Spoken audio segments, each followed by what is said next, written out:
Ma nafx kif qed narak x'ġara. U għax-Sherin kienet ħarġet ila. Mhix miż-żewġa ta'. Imma mbagħad kienet iddikjarat unknown father. U iva, ma sirt nanna wkoll hux. M'hemmx tagħmel. U setet kampa għax kienet qiegħda tieħu l-benefiċċji tal-unmarried mother ta' u tieħu xi ħaġa tat-tarbija. U kelli ngħinha naqra jien ukoll. Tajjeb kif irranġajt dor. Imma l-inkwit ma waqafx hemm ruħi. Iwa, mela x'ġara. U għax imbagħad qabdet ma' raġel jismu Clive. Tajjeb, spiċċa kollox wiċċ il-ġid.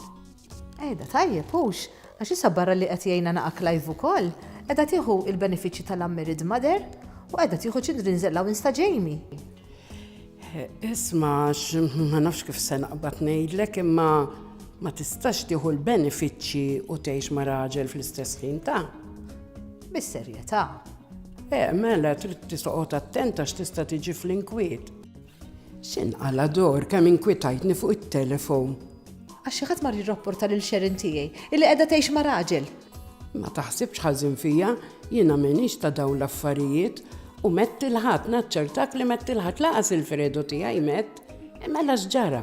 Xi ħadd tirrapportaw u bagħtu għalija biex ikellmuha u kellha tinżel is-social services u tgħidx kemm għamlula domandi. Fl-aħħar solvejna l-problemi kollha. Jien iddeċidejt li noħroġ naħdem u lil Jamie se żommu li ommi jew inkella nieħdu ġo xi childcare. U bekk ma jimportax jekk ma nibqax nieħu l-benefiċċju tal-unmarried. Tajjeb, veru qed taħdem bil-għaqal. Però għandi aħbar aħjar minn din xi ngħidlek. Għajli. Clive iddeċida li nħallu ftit ta' żmien u niżżewġu. Oh, kemm qed nieħu gost. Persuni li jirċivu l-għajnuna soċjali bħal Sherin, jekk jiżżewġu jew jidħlu f'unjoni ċivili ma' persuna li taħdem full-time, jingħataw it-tapering tal-benefiċċju għal perjodu ta' 3 snin. Għalhekk fl-ewwel sena ikunu qed jirċievu 65% tal-benefiċċju, it-tieni sena jingħataw 45 u fit-tielet sena jingħataw 25% tal-benefiċċju.